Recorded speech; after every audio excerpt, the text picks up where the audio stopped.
Sayyidina Abu Bakar As-Siddiq setiap kali menyebut nama Allah, badannya langsung bergetar. Dia tidak sanggup mengeraskan suaranya. Maka dikenallah Sayyidina Abu Bakar As-Siddiq, zikirnya lembut. Dalam bahasa Arab, az-zikr al-khafi atau sirri, zikir yang sir, yang lembut. Karena dia kenal siapa yang dia sebut. Tapi Abu Bakar ditanya, apa yang disebut ma'rifat, mengenal Allah? Jawaban beliau, ketika engkau mengaku semakin mengenalnya, semakin engkau mengaku bahwa pengetahuanmu tidak ada apa-apanya. Ini baru faham tauhid, pembagian sekian, baru faham sifat 20, sudah merasa alim. Belum, itu belum. Bahkan satu huruf pun itu ada nama, ada makna di dalamnya. Kita baca al-lafaz Allah, alif di situ sudah ada maknanya. Jika tidak ada maknanya, kenapa Allah mengatakan alif lam mim? Karena satu alif ada makna. Itulah perbedaan kitab suci ini dengan kitab suci yang lain. Kitab suci Al-Quran, jika diterjemahkan, terjemahannya bukan Quran, namanya terjemahan. Al-Qurannya bukan itu, karena terjemahan dari makhluk, sedang Quran bukan dari makhluk. Maka tidak sah solat pakai terjemahan. Allahu Akbar, dengan nama Allah yang Maha Pengasih lagi Maha Penyayang. Segala puji milik Allah Rabbul Alamin, pencipta alam semesta. Nggak sah, solatnya langsung batil. Ya, itu solatnya langsung batil. Al-Quran turun dari sananya sudah bahasa Arab, maka dapat dipastikan nggak usah pakai hadis palsu. Bahasa langit, bahasa Lauh Mahfuz, bahasa surga, bahasa para malaikat, itu bahasa Arab yang murni. Cukup ini. Bahkan Allah pun berkalam-kalam dengan hambanya dengan bahasa Arab. Dalilnya apa? Allah turunkan di arasnya surat Al-Fatihah. Jadi salah satu oleh-oleh Nabi ketika beliau diangkat Mi'raj, Allah langsung turunkan surah Al-Fatihah. Dialog Nabi dengan Allah. Bismillahirrahmanirrahim, itu pembuka. Sayyidina Nabi SAW membuka lagi, Alhamdulillahi Rabbil Alamin. Allah jawab, Hamidani abdi, hambaku telah memuji-mujiku. Setelah Alhamdulillah apa? Ya, bangun petidur nih. Ar-Rahmanir Rahim. Apa kata Allah?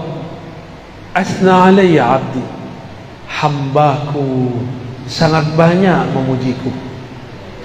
Malik yaumiddin, sama, Allah juga jawab begitu. Wali abdi ma sa'al, Allah tambahkan, apa yang dia minta aku pasti kasih. Iyyaka na'budu wa iyyaka nasta'in, sampai akhir Allah mengatakan aku kasih, aku beri. Maka tiadalah orang mendirikan makna Al-Fatihah lalu membacanya dengan lisannya, melainkan Allah Ta'ala kabulkan semua hajatnya kalau baca Fatihahnya benar. Ya, kalau baca Fatihahnya, saya sudah baca Fatihah kok nggak sampai-sampai, berarti Fatihahnya belum dialog, belum dialog dengan Allah Subhanahu wa Ta'ala. Ketika Nabi naik ke arasy Allah, Allah turunkan di situ, maka ada ayat yang belum tertulis sebagai ilmu Al-Quran. Dalam ilmu Al-Quran disebut dengan ma'rifatu makan nuzulil ayat, mengetahui tempat turunnya ayat. Belum ada yang menyebut arsy, samawi, ardi. Yang baru ada laili nahari, turun siang hari, turun malam hari. Makki madani, turun di Mekah, turun di Madinah. tapi kita tambahkan ilmu Quran di akhir zaman, ya, bahwa Al-Fatihah adalah ayat arsy, ayat yang turun di arsy Allah Subhanahu wa taala. Itulah yang dibawa. Oleh karena itu salat hanya sah dengan Al-Fatihah. Jangan debat lagi kalau ada imam baca atau tidak, jangan debat lagi. Nabi cukup mengatakan la salata liman lam yaqra bi Fatihatil Kitab. Hadis Bukhari dan Muslim. Tidak sah salat kamu sampai engkau membaca Al-Fatihah. Mau imam makmum sama, namun adabnya imam dahulu baca baru kita baca. Kenapa? Karena munajat dialog ini tidak bisa diwakilkan kepada imam.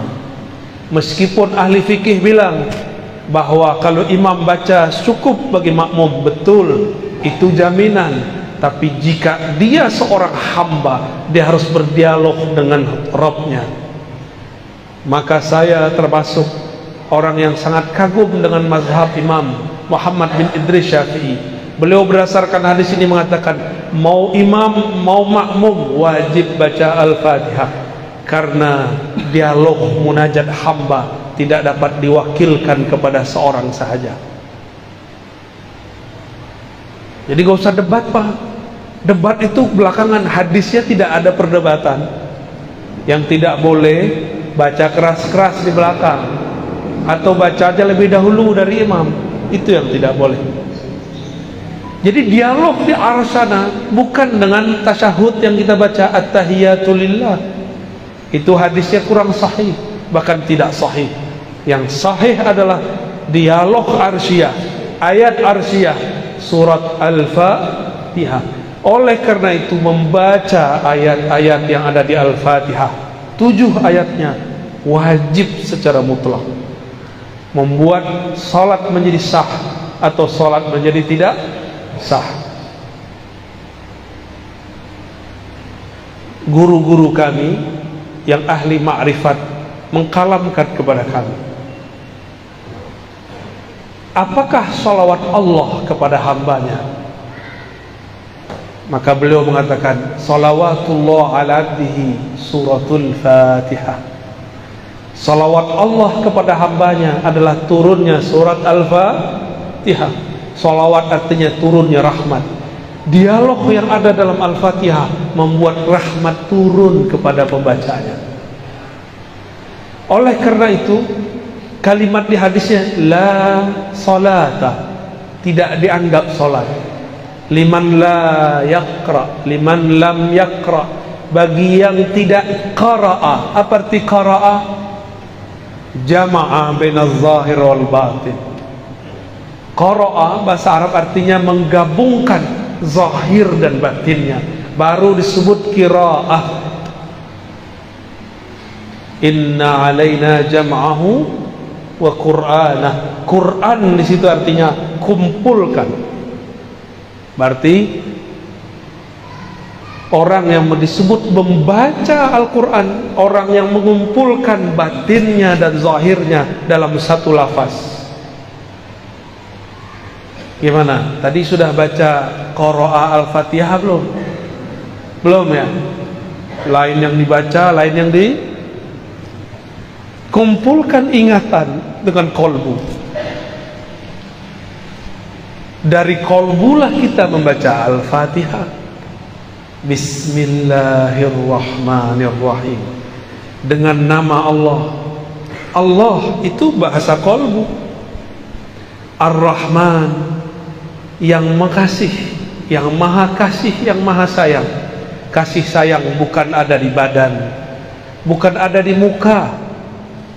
Tidak ada namanya muka terkasih, yang ada kolbu yang mengasihi. Kalau wajah cantik, tapi kalau kolbu di dalamnya ada kasih sayang, maka bismillahirrahmanirrahim turunnya ke dalam kolbu. Jadi kalau baca Al-Fatihah, baca dengan kolbu, insya Allah sholatnya khusyuk, ya.